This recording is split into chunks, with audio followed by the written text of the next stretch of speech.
Show में साथ देने का शुक्रिया। सियासी महाज तो हमने देखा बहुत गर्म था, लेकिन का दिन गुजर जाने के बाद जलसा जिस अंजाम को पहुंचा उस पर आपका तबसरा हमने जाना। एक और महाज जो बहुत गर्म है, जिसमें रिफ्ट्स की बाकायदा ख़बरें बन रही हैं। अब पहले फैसले ख़बरें बनाते थे, अब जजेस ख़बरें बनाते हैं।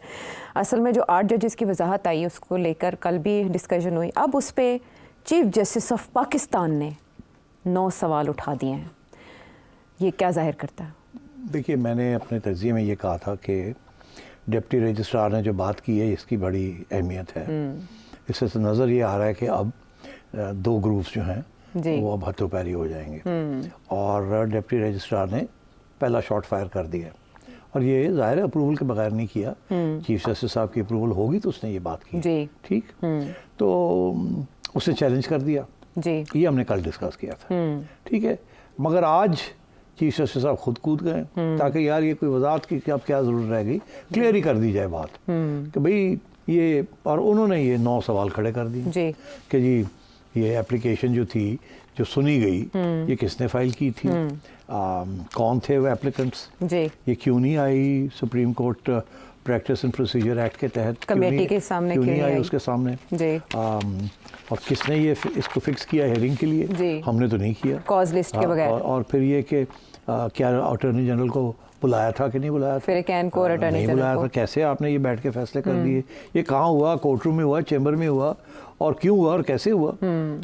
और ये फिर ये कि पहले ये अनाउंसमेंट क्यों नहीं हुई कि हम सुनने जा रहे हैं या डिसाइड करने जा रहे हैं, चुप करके हो गया। एंड तो इस किस्म के सवाल उन्होंने खड़े कर दिए। और वेबसाइट पे अपलोड कैसे हुआ, वेबसाइट पे किसकी इजाज़त के ऊपर अपलोड हुआ है। अब बात यह है कि मेरा ख्याल है कि वेबसाइट के ऊपर तो अपलोड करने से पहले रजिस्ट्रार ने ओके किया होगा, इसीलिए रजिस्ट्रार से नहीं करवाया गया, ये डिप्टी रजिस्ट्रार से ऑब्जेक्शन लगवाया गया। आप समझ गए जी। तो अब चीफ जस्टिस साहब जो है वो मैदान में आ गए, खुल के आ गए और उन्होंने चैलेंज कर दिया कि क्लियर है कि वो जो 8 लोग जो बैठे थे उसको सुप्रीम कोर्ट के अंदर लेड बाय चीफ जस्टिस उसको इन्होंने नल एंड वॉइड डिक्लेयर करना। तो क्या मिसकंडक्ट का बन सकता है? ये तो बात धमकी है ना। अच्छा। मगर इससे जो वो तो बात भी कहा था, होगा नहीं होगा, उन्होंने क्लियर कर दिया है कि यू आर नॉट, ये आप कर नहीं सकते थे जो आपने किया, ठीक। एक कंट्रोवर्सी तो बन गई ना, अब क्लियर होगी। चीफ जस्टिस और उनके 5-6 साथी एक तरफ और ये 8 एक तरफ, क्लियर होगी बात। अच्छा, बात यहाँ ख़त्म नहीं हुई। उसकी वजह यह है कि चीफ जस्टिस साहब क्यों कूदे आज। इससे पहले, उनसे कूदने से पहले जस्टिस मंसूर अली शाह जी, उन्होंने एक जजमेंट सुना दी है एक और केस में। वो कोई टैक्स रिलेटेड मैटर था जी, जिसके अंदर उन्होंने वो टैक्स का मसला हल करते करते कुछ और भी बातें खड़ी कर दी, सुना दी। और वो बेसिकली लेमैन्स लैंग्वेज में, आम आदमी की ज़ुबान में, वो ये उन्होंने कहा कि जो कोई भी कानून जो है अगर पार्लियामेंट बनाती है तो उसका इफ़ेक्ट जो होता है वो आगे जो वक्त आने वाला है उसके ऊपर होता है या हाल में होता है। ये पिछले जो चले गए इतलाक बा माजी नहीं होता, आगे का होता है। और उन्होंने कहा सिर्फ ये जो माजी वाली चीज़ है ये अप्लाई नहीं करती, कर तो सकता है पार्लियामेंट, मगर जो क्रिमिनल मैटर्स होते हैं या एब्रोगेशन ऑफ कॉन्स्टिट्यूशन के मैटर्स होते हैं, ये क्रिमिनल मैटर्स में ये नहीं हो सकती, क्रिमिनल मैटर्स में। अच्छा, मगर अब बड़ी इंटरेस्टिंग बात ये है कि ये मैं आपको पढ़ के सुनाता हूँ और ये ज़रूरी है सुनना जी, कि उन्होंने ये कह के और फारग कर दिया।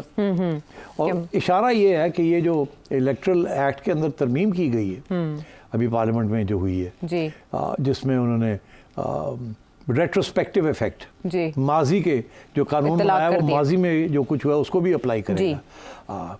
तो उसको नॉकआउट करने के लिए ये आज जो रिलीज़ हुई है जजमेंट जस्टिस मंसूर अली शाह की, उसमें इशारा है कि ये पार्लियामेंट नहीं कर सकती जी, बिल्कुल इशारा कर दिया है। अब ये है कि इसके बेसिस के ऊपर कोई पिटिशन आ सकती है या जो पिटिशन चल रही है उसके अंदर ये पॉइंट टेकअप किया जा सकता है बाय पिटिशनर। तो ये फिर जंग और गहरी हो रही है, ये दूसरी तरफ से भी फायरिंग हो रही है, ठीक। उसके ऊपर चीफ जस्टिस साहब ने फायरिंग अपनी कर दी।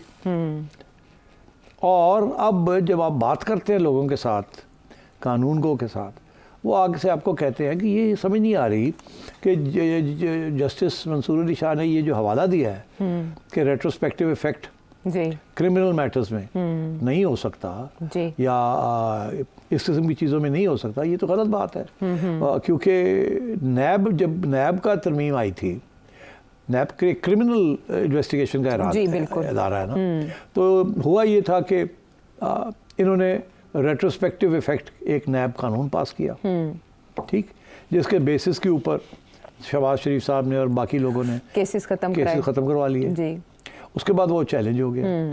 जी, और उस बेंच में जस्टिस मंसूर भी बैठे। जब चैलेंज हुआ तो पेशावर हाई कोर्ट ने जब चैलेंज हो गया तो मंसूर अली शाह साहब ने और ये जिस बेंच ने उड़ा के रख दिया उसको। जी, उसमें जस्टिस बंदयाल थे। हाँ। और मंसूर अली शाह भी थे। मेरा ख्याल है शाह साहब नहीं थे, शाह साहब थे। 2-1 से फैसला आया था। अच्छा, हाँ। तो वो उड़ा दिया उन्होंने जी। कि जी आप नहीं कर सकती। जी हालांकि वो क्रिमिनल मैटर है, तो उस वक्त तो कानून सही था, कानून के मुताबिक उन्होंने उड़ा दिया। क्योंकि मगर अब क्या हुआ, जब वो अपील हुई जी तो काजी साहब ने एक नया बेंच बनाया, बहुत बड़ा बेंच बनाया, जी। जिसके अंदर मंसूर अली शाह तो नहीं थे मगर अतर मिनल्ला थे। जी, 5 रुकनी बेंच था, उसमें उनका एक इजाफी नोट 5 रुकनी था। जी, तो उसमें रिव्यू पिटिशन में उन्होंने ये लिख दिया कि कर सकते हैं, पार्लियामेंट कर सकती है। हाँ, गेट कीपर नहीं हो सकते हैं पार्लियामेंट कर सकती है। जी। तो अब पार्लियामेंट को तो खुली छुट्टी मिल गई रेट्रोस्पेक्टिव इफेक्ट करने की। हाँ। अभी जो लेटेस्ट अमेंडमेंट जिसके ऊपर इशू बन रहा है वो है इलेक्शन लॉ, जिसका ताल्लुक ये 41 और 39 सीट्स का इशू है। ऐसे ही है ना? जी, बिल्कुल। वो जो था केस, वो केस का भी बता दिया जाए कि ये था कि चैलेंज हो गया था कि जी ये सीटें जो हैं ये पीटीआई की सीटें हैं। जी, सुन्नी इत्तेहाद काउंसिल चली गई थी कि आप हमें खुसूसी वो जो रिजर्व सीट्स हैं वो दें, वो पेशावर हाई कोर्ट ने उड़ा के रख दिया, उन्होंने कहा नहीं जी, आपको नहीं मिलती। और फिर वो चैलेंज हो गया। फिर वो चैलेंज हुआ और ये 8 जजेस ने ये कहा कि नहीं वो भी मिलेगी और भी बड़ा कुछ मिल जाएगा आपको। जी, पीटीआई को देंगे। तो फिर ये जब ये हुआ सुप्रीम कोर्ट तो फिर पार्लियामेंट ने फिर अमेंडमेंट कर दी। उन्होंने एक्चुअली जो अमेंडमेंट की है वो ये कि उन्होंने क्लियर कर दिया कि ये नहीं हो सकता, नहीं हो सकता, बिल्कुल। जमात से वाबस्तगी का सर्टिफिकेट, हाँ कि जी टाइम पे लिस्ट नहीं दी, ये नहीं किया, वो नहीं किया। और एक्चुअली मैं बात कर रहा था वो लोग जो कि ड्राफ्ट करते हैं इस किस्म की चीज़ें, वो कह रहे हैं कि एक्चुअली ये अमेंडमेंट इतनी नहीं है, ये क्लैरिफिकेशन है एक किस्म की, मगर अमेंडमेंट के तौर पे इसको पेश किया गया है क्योंकि जो रूल्स बनाए गए थे relating to that electoral law उनको वाजे करके in the form of an ordinance कि जी आप अगर आपने उस वक्त ये नहीं किया तो बाद में नहीं कर सकते, and so on and so fourth, वो सारी इश्यूज जो हैं वो वाजे कर दिए। तो अब ये उसके बेसिस के ऊपर स्पीकर साहब जो हैं उन्होंने कहा जी सारी सीटें साड़ियाँ ने जी, उन्होंने लेटर लिख के लिस्ट जारी कर दी। वो अब इंटरप्रेट कर रहे हैं जो नया अमेंडमेंट उसको जी। उधर से इलेक्शन कमीशन जो है वो फंस गई बीच में, जैसे मैंने कल कहा था। एक तरफ ये 8 जजेस का फैसला है, दूसरी तरफ इलेक्शन कमीशन खुद कह चुकी है कि उनमें से जो 39 है वो तो हम मान लेते हैं मगर 41 नहीं मानते। तो अब ये सारी चीज़ें चल रही हैं और उधर से चीफ जस्टिस साहब और the chief justice to be बन गया बिटवीन काजी फायजी साहब एंड जस्टिस मंसूर अली शाह, और ये मैच चलता रहेगा और ये मैच अब खुल गया है। और उधर से अब नए ड्रामे शुरू हो गए हैं, कॉन्स्टिट्यूशनल कोर्ट, ये होगा वो होगा। और उन्होंने पहला जो है ना फायरिंग कर दी है हुकूमत ने, उन्होंने वो जो रिवर्स कर दिया है वो कानून कि जी वो जो प्रैक्टिस एंड प्रोसीजर कि जो 3 जज बैठते थे बेंचेस बनाने के लिए जिसके अंदर सीनियर 3 होते थे, वो हटा के उन्होंने कहा जी पहले 2 और तीसरा जो है वो पहला वो चीफ जस्टिस की मर्जी से करेगा।